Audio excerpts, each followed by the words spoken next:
but for me, it was kind of like a rush, adrenaline rush. And I got hooked on that as well. I'm Thomas Goofy Vestergaard, and I'm chatting with Staxx.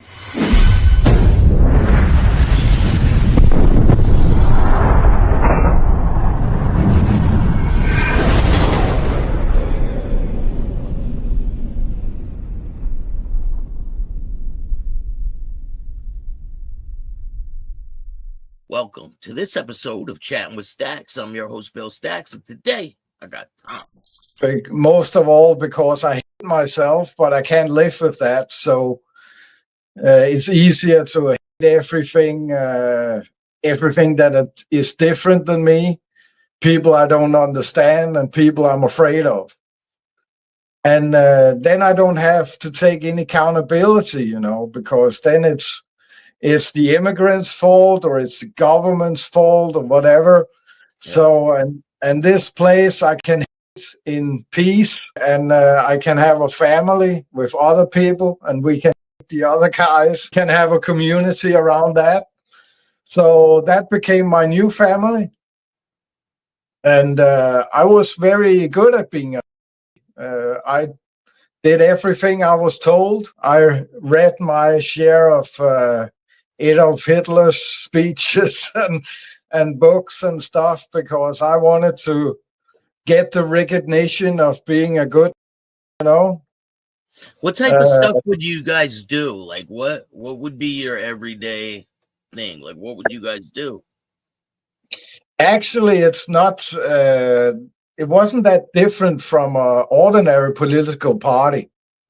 We made pamphlets. We have a local radio station, and we were holding meetings. At one point, we were even at local elections. So we did a lot of stuff. But of course, when we were out with our pamphlets, if there was we got in a fight with someone, or we also had fights with left-wing activists and the Antifa, of course.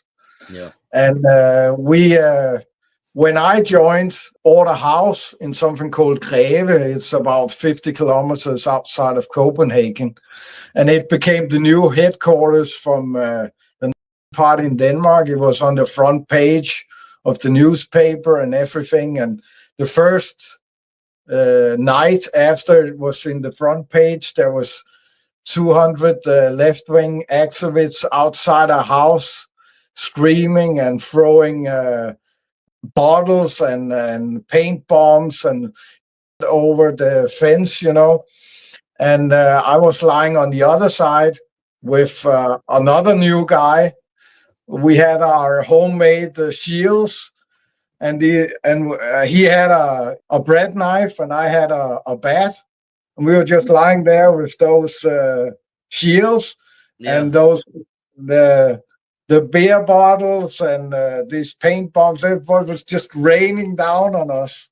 How many people are in the house? There's 200 people outside. How many people are in the house? At that point, we were 6 people in the house. Oh, only 6. Yeah. How many people in the organization?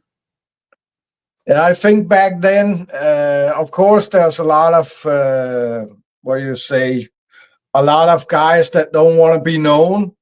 There was a lot of older people that just paid every month. But I think young guys in the house, at one of the demonstrations, the big demonstrations, we were about 150 inside the house. There's so many, so you had to sit around the walls, inside, yeah, and outside, because we couldn't. There wasn't enough space. But most of them were not members. They were and hooligans and stuff like that just liked the action, And in the start, when we had the house, we had demonstrations almost every weekend, Friday, Saturday, and Sunday. Different political parties and the left wings and So there was something going on all the time. But for me, it was kind of like a rush, you know, adrenaline rush. And I got hooked on that as well. And the violence. I felt alive when we were at our demonstrations, and some left wing throws a bottle, and we maybe 100, 200 people just storming against them, just fighting, you know. It was a rush. And I remember even before I got a member, I was hanging out with some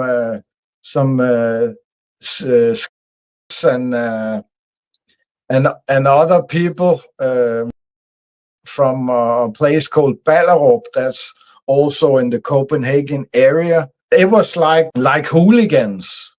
We were some guy would call up some of the immigrants and say, yeah, we're going to meet here and we're going to fuck you up. And then 3 o'clock at night, we'll meet up at a football stadium or something like that. And we just, with clubs and knives and bats, and we just kick out of each other. And then when the police come, we could hear the sirens. We just ran.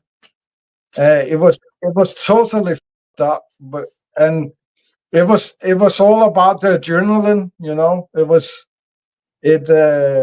It could have been anybody. If I would have lived in Copenhagen, I would probably have been a left-wing activist.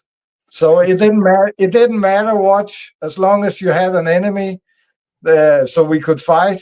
That was the main thing. Did you have to go through an initiation process to get involved with this? At the party, not really. They had connections in the police, so they did background checks. So they make sure they knew who you are. Yeah, and you're not trying to infiltrate the club, right? Exactly. We had an infiltrator at one point, a South African dude that came to visit. And after he had been there for 1.5 months, we find out that he was actually an informer from South African intelligence. And he had informed on other right-wing groups in South Africa. He was left with a choice to either leave all his belongings, his phone, his computer, everything, or leave with his feet first. Yeah. Which one did he pick? He left. He left his computer, everything. He didn't want to do anything. When you're involved with this group, do you truly hate these people? No, I don't do anymore. I don't think I ever did. I believed I did. Yeah. But I don't think I ever did. I just thought that I all my childhood, I was afraid of my father, you know. Yeah. And when I got older, I hated him because it was easier to hate than to fear. Yeah. So I think that for me and all the that happens in my life, I had to live a life that was black and white. I couldn't. There needed to be clear rules for my life because there was so much chaos around me. So I needed some kind of ideology or some kind of gang or group that could tell me this is how we do things. Yeah. Because everything else was just chaos for me. The party was great for me because you have this book. If there's anything you don't know about, you can just read it here. It could have been the Bible, but I chose this book. And also it was kind of the same rules as when I grew up. Do what you're told or you get fucked up. So I understood the rules. And that's how they treated. That's how they treated it there.